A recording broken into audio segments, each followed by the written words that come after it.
C'est ça. Mais j'aurais besoin, si tu peux venir ici, ça serait plus beau. Au cours du printemps et de l'été 2015, le Conseil provincial des sociétés culturelles, en collaboration avec la Société culturelle Sud-Acadie, proposait de mettre sur pied le premier opéra communautaire au Nouveau-Brunswick intitulé La déesse d'Arcadie. Cet opéra a fait appel à des artistes professionnels pour l'animation d'ateliers ainsi que pour la composition et l'écriture de l'œuvre. Celle-ci était basée sur les idées proposées par les participants et les participantes. Le théâtre a un texte que tu reçois d'un auteur ou tu travailles avec, et avec les comédiens, tu montes la pièce. Un opéra, c'est qu'il y a un texte, il y a une histoire, mais tout est chanté. Donc, l'élément musical est extrêmement important. Et les voix aussi des chanteurs. Et c'est une façon différente aussi quand tu chantes d'interpréter un personnage. Dans le sens qu'un comédien, un chanteur, s'ils doivent passer, disons, une émotion de souffrance, c'est pas la même chose pantoute. Donc, c'est tout un nouveau monde. Et pour moi, au niveau de metteur en scène, bien, il faut que je suive la musique, dans le sens que c'est ça le numéro un, en quelque part. Et donc, tous les mouvements, toutes les actions possibles, il faut considérer le rythme, il faut considérer est-ce que c'est possible au niveau vocal avec les chanteurs, dans le sens que s'il y a une note soutenue à pousser, je ne peux pas vraiment les faire sauter, il faut qu'ils soient groundés, etc. Donc, c'est plein de petites choses différentes, mais intéressantes.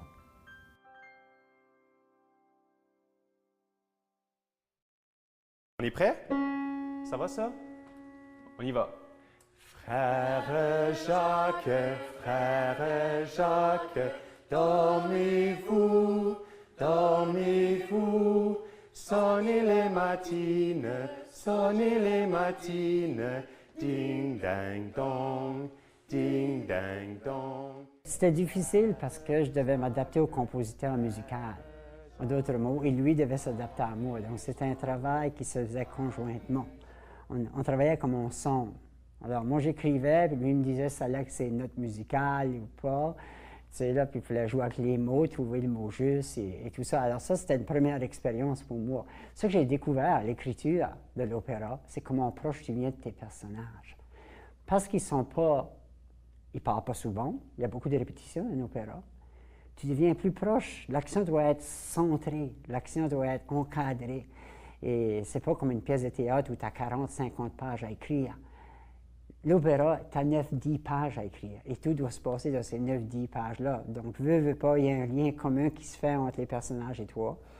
Puis, tu commences à partager leur vécu et tout ça. Là. Alors ça, c'était pour moi différent. Et de répéter des phrases, c'était pour moi différent aussi. Puis là, moi, j'ai choisi une partie du boléro parce que le boléro dure comme 20 minutes, puis je ne voulais pas vous le faire écouter les 20 différentes orchestrations, mais j'en ai choisi 3. Puis la première orchestration, c'est des petites flûtes qui sont au sommet, puis un genre de piano-marteau qu'on appelle du célesta, avec un corps, OK? Puis ça donne un son un petit peu comme magique, vous allez voir, ça fait un petit peu fée qui flotte, là. Puis, les 3 personnes avec qui j'ai travaillé, je suis le plus jeune de la gang. Fait que c'était vraiment enrichissant de pouvoir côtoyer des gens qui avaient beaucoup d'expérience dans leur domaine respectif, qui avaient eu des contrats du genre avant. Bon, ils n'avaient pas forcément fait un opéra communautaire, mais tout le domaine des arts, c'était vraiment enrichissant. C'était vraiment une occasion en art pour moi de côtoyer ces personnes-là. C'était aussi vraiment dynamique.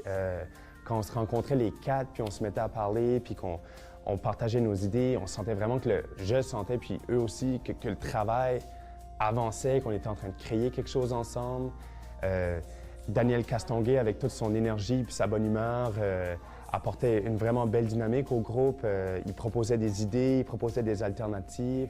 Rosemary, dans toute son expertise au niveau vocal, dans toute la gestion du groupe, savait comment on devait gérer les choses, où est-ce qu'on fait les réunions, comment on les avance, qu'est-ce qui serait important de parler. Avec elle, on a vraiment été capable de remettre quelque chose à jour dans le temps, puis on le remercie. avec Silvio, qui s'est tellement montré flexible parce Silvio a beaucoup écrit pour théâtre, puis écrire pour un opéra, ça demande une approche quelque peu différente parce qu'il faut beaucoup jouer avec la rythmique, il faut jouer avec le timing. Puis comment on écrit un air d'opéra? Un air d'opéra, parfois c'est 3-4 phrases qu'on répète quelques fois, mais là, comment on choisit les phrases, puis au niveau des mots pour choisir, une phrase qui se dit avec un A se chante probablement mieux qu'une phrase avec un U à cause du niveau, de la façon qu'on est construit. Fait que pouvoir travailler avec Silvio, puis être en collaboration avec lui, puis dire « Regarde Silvio, je pense que peut-être ce mot-là serait mieux, peux-tu m'écrire ceci autrement? » Puis toute sa flexibilité, vraiment, chacun des trois avait quelque chose de génial à apporter, puis ont été géniaux avec moi. Ça a été une occasion, une expérience vraiment, vraiment agréable. Il y a un compositeur de la musique baroque qui s'appelle Corelli. Puis Corelli a composé un concerto, puis dans ce temps-là, les concertos, c'était pas pour un instrument. C'était comme juste de même que ça s'appelait, puis il y avait plusieurs instruments qui jouaient ensemble, là.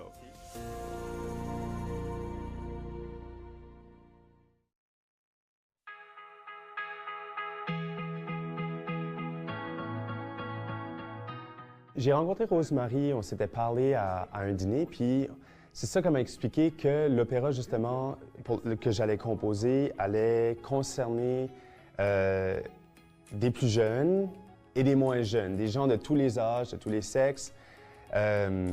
Puis justement, que certains allaient avoir des rôles peut-être dans un chœur, d'autres allaient avoir des rôles principaux, et que ça serait à moi à m'adapter avec eux autres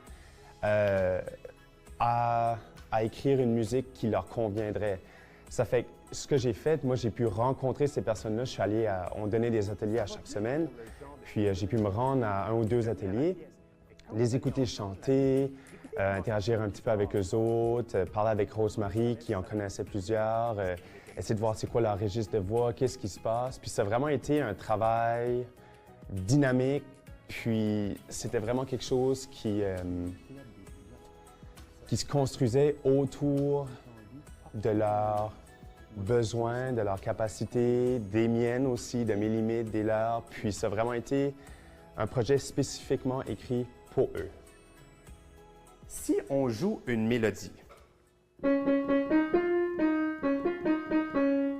OK, il n'y a pas d'accord. Mais si on joue 2 mélodies ensemble, les 2 mélodies sont différentes, mais ça fait des accords. Il y a une des choses que j'ai faites aussi, puis ça, c'était un de mes moments coup de cœur. J'ai eu la chance de donner un atelier sur l'écriture musicale aux gens qui allaient faire justement l'opéra. Puis ça a vraiment été plaisant. J'ai pu leur parler un petit peu d'une théorie que mon professeur de composition, Richard Gibson, qui est d'ailleurs lui qui a recommandé mon nom à Rosemary, Richard Gibson pensait qu'on pouvait concevoir la musique en 3 dimensions.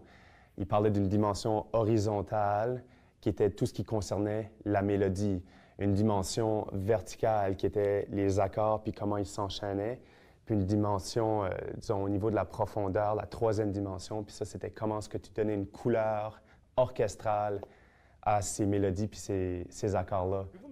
Puis quand j'ai pu partager ça, ça a vraiment été intéressant. On a parlé de composition, on a donné des exemples musicaux aussi de grands compositeurs, des moments précis qui sont, à mon humble avis, géniaux. Puis pourquoi ils sont tellement bons.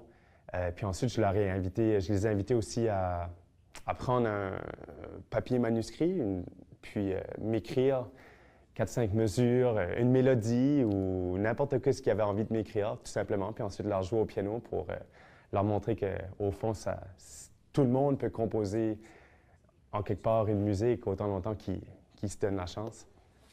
Moi, je ne veux pas trop vous donner de direction. Il faut laisser votre instinct musical s'exprimer. Des croches, des blanches, des noires, allez-y. On l'entend pas nécessairement dans notre tête. Ah ben, c'est pas grave, ça. Tu vas l'entendre au piano. Une première composition. Avec un titre puis tout, des crescendo puis des nuances. Beethoven, tu peux aller t'asseoir. Moi, je vais... All right. OK. Le premier et non la moindre, c'est par Madame Ophélie. On y va. Et là, je dois dire que je suis impressionné, OK? Parce que Ophélie, elle a mis des barres de répétition. OK? Elle n'a pas juste écrit ses temps, elle voulait que certaines choses soient répétées et d'autres non. Fait qu'on va écouter ça, voir ce que ça donne.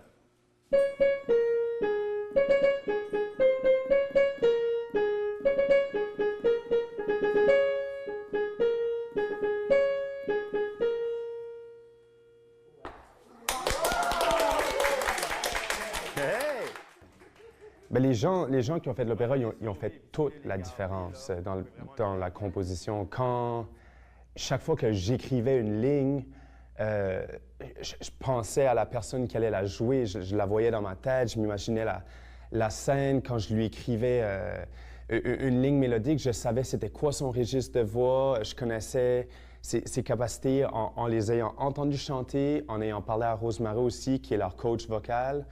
En ayant interagi avec eux, voir un peu c'est qui leur personne, qui ils sont en fait. Puis j'ai vécu le processus de composition à travers eux qui incarnent en ce moment même les personnages.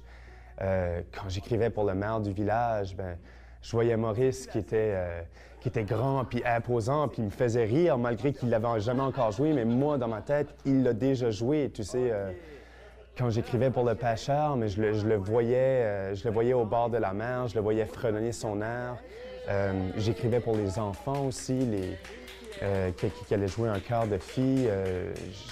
Je me mettais à leur place, dans leur peau, comment on se sentirait quand on était un enfant, puis qu'on ferait face aux genres de situations qu'ils vont vivre dans l'opéra, puis qu'est-ce que je chanterais si j'étais elle. À un moment donné, il fallait que j'incarne aussi le personnage d'une déesse. C'est quoi un personnage divin pour moi? Qu'est-ce que ça incarne en termes de puissance? Comment je l'écris? Toute cette musique-là, c'est pour eux que je l'ai écrit, c'est en les voyant, c'est eux qui ont tout fait la différence dans le processus, c'est certain. Et là maintenant, Cécile va nous jouer une pièce. Elle est écrite, c'était en 4/4, mais certaines mesures sont en 5/4. Ouh, expérimental. On y va. C'est Cécile. Je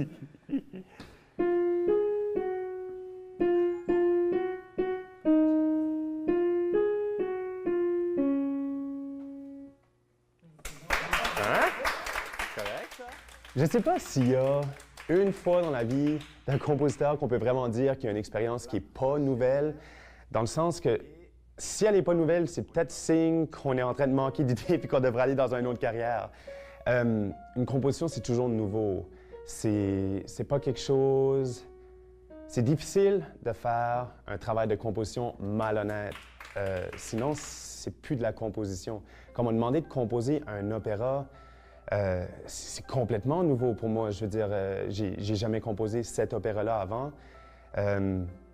Comment je vais intégrer la musique à un texte, à un scénario? En plus, là, je travaille en collaboration avec un écrivain, je travaille en collaboration avec des gens qui ont un registre de voix spécifique, un niveau vocal X, Y, Z. Il faut que je m'adapte à chacune des personnes.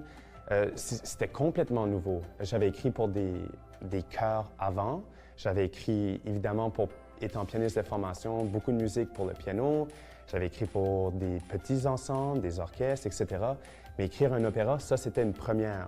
La technique derrière l'écriture musicale reste relativement uniforme dans le sens où est-ce que quand on écrit pour un opéra ou qu'on écrive pour un soliste, c'est une voix humaine et il y a des règles à respecter. Donc ça, c'est des genres de techniques d'écriture qui nous restent puis qu'on peut appliquer. Mais le projet comme tel, il est unique en soi puis il n'y en aura pas un deuxième comme ça.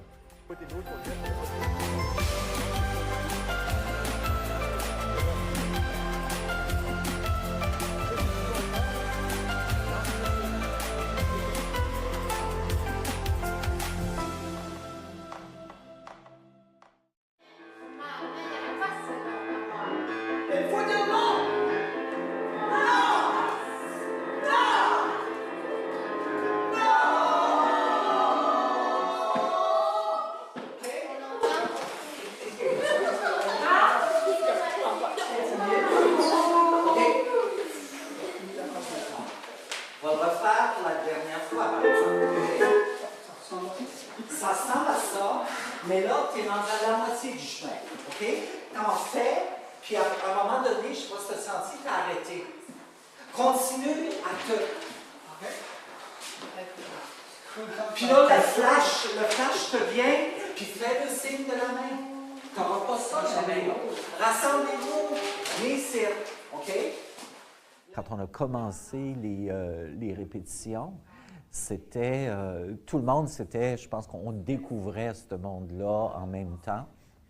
Donc, les répétitions, généralement, il y a eu des répétitions musicales uniquement, puis quand moi j'étais là, on partageait comme au niveau musical pour avoir un réchauffement, puis de la mise en scène aussi, donc au début, sans vraiment chanter, mais il fallait quand même tenir compte de la musique qui était tout le temps là à jouer, parce que justement, est-ce que j'ai le temps de faire 5 pas ou j'ai le temps d'en faire 8? C'était tout le temps important de calculer ça. Et donc, ça a commencé doucement comme ça. Et vraiment, c'est un beau groupe. Les gens se sont donnés à fond là-dedans. C'était assez incroyable.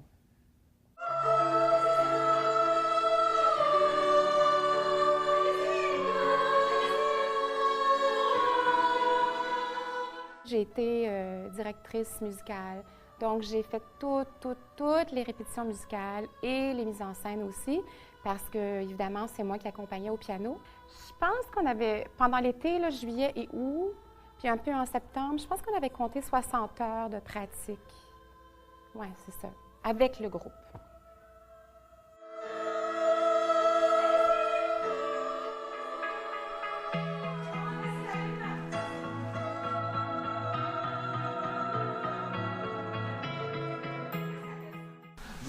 Tout en même temps. C'est l'idée d'un groupe, c'est l'idée de la masse, c'est l'idée du village dans ce cas-ci. Okay? Vous représentez vraiment, comme pour les femmes, les habitants de ce village-là. On est d'accord là-dessus? OK. Pour les enfants, vous êtes le cœur aussi des enfants, donc vous représentez toute la jeunesse là-dedans et vous allez devoir travailler ensemble aussi. La façon que j'ai préparé ça, vous avez des mouvements pareils, mais pas en même temps. Vous me suivez? Dans le sens que s'il y a quelqu'un du groupe du cœur des enfants que j'ai dit, OK, tu fais 3 pas, t'arrêtes, puis tu regardes, puis l'autre après, c'est décalé. Une fois que tu as fait ces 3 pas, toi tu fais tes 3 pas. T'arrêtes, tu regardes. Toi, tu fais tes 3 pas, t'arrêtes, tu regardes. OK? On va travailler la même chose, mais un après l'autre, des fois. Donc, décalé. Vous me suivez? Vous comprenez? Si vous ne comprenez pas, là, vous le dites, parce que sinon, rendu au show, là, on va être comme... On n'aura pas le même show dans la tête. Okay?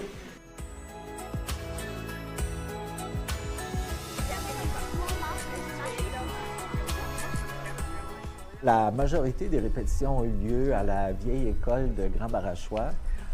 En quelque part, on était chanceux d'avoir ce lieu-là. Il y avait de l'espace assez pour faire ce qu'on voulait au niveau de... Comme on a 2 grandes pièces au niveau de travailler, comme en salle de répétition, une espèce de green room à côté, mais qui nous sert aussi pour les costumes, pour les rencontres et tout ça. Puis, mais c'est juste que c'est un lieu spécial, abandonné, assez humide, je dirais. Donc, on doit répéter, même quand on gèle avec les fenêtres ouvertes, tout ça. Donc, c'est pas tout le temps les conditions idéales au niveau vocal.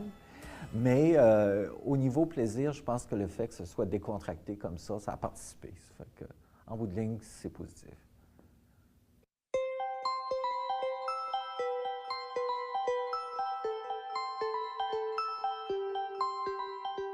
La petite école désaffectée qui est devenue un petit joyau à cause des gens qui l'ont habité durant l'été. Bien, en fait, c'était assez particulier parce que il y avait vraiment, c'était comme un camp de vacances. Mais un camp de vacances où l'âge n'a pas d'importance. Puis tout le monde s'entraide. Puis je me rappelle du jour où la petite Johnny est arrivée en costume de bain. Elle arrivait de la plage. Puis là, c'était son 3 heures de pratique, ou en fait 2 heures de pratique avec le reste de son groupe. Puis c'était comme son moment, le moment attendu de la journée. Janine, la pratique est pas sur le bord de l'eau. Ça devrait être là, ça. Ça devrait être là. C'est toi qui es la meilleure, Pipi. Ah oui, aussi, j'aurais porté mon maillot de bain aussi, Janine. C'est quoi, Janine? T'as vu ce qu'il est là, Janine?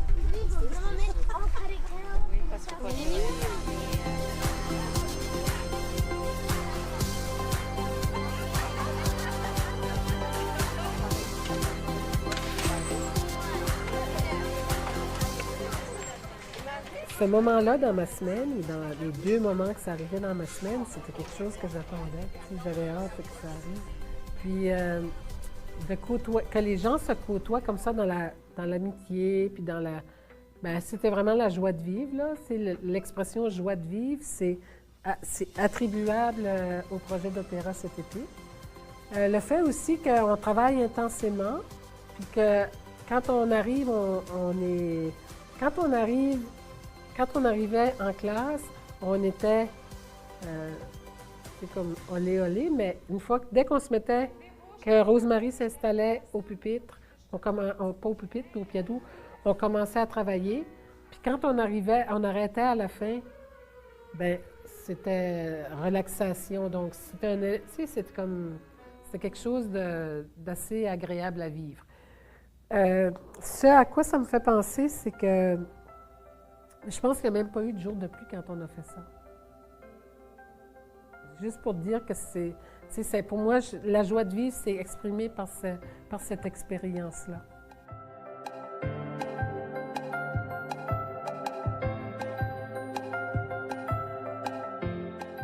J'ai construit des liens avec des gens que je n'aurais pas côtoyés autrement. Tu sais, je les revois, ces gens-là, maintenant. Là.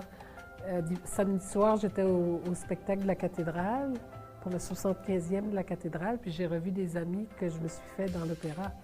Puis, bien, c'est beau à voir chez les enfants, parce que, tu sais, des fois, quand tu es enfant, si tu es en 5e année, tu ne côtoies pas celui qui est en 6 ou tu ne côtoies pas celui qui est en 3. Mais là, c'était tous âges confondus. Puis, tu sais, comme je voyais les plus grandes materner les plus petits, vraiment, c'était magnifique.